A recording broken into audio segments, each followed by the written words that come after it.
يا راسي. يا راسي. راح ينفجر. يا راسي. يا ولد، جيب لي الدواء يا ولد، جيب لي الدواء جيب لي الدواء، جيب لي البنادول.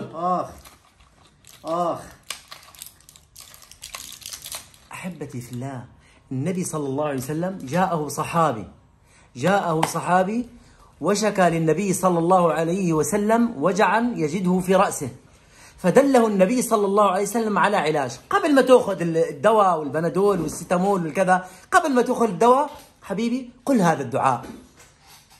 فالنبي صلى الله عليه وسلم قال له: ضع يدك على الذي تألم من جسدك، بوجعك سنك حط ايدك هنا وقول، على راسك حط ايدك وقول، تقول بسم الله 3، بسم الله بسم الله بسم الله، و7 مرات أعوذ بعزة الله وقدرته من شر ما أجد وأحاذر، أعوذ بعزة الله وقدرته من شر ما أجد وأحاذر، أعوذ بعزة الله وقدرته من شر ما أجد وأحاذر، 7 مرات بإذن الله. فقال الصحابي: ففعلت ذلك فأذهب الله عني يعني الوجع.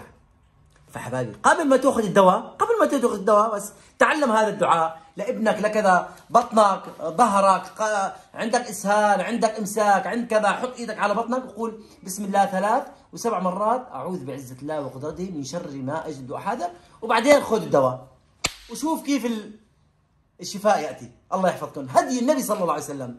لايك وشير ومتابعة. الله يبارك فيكم.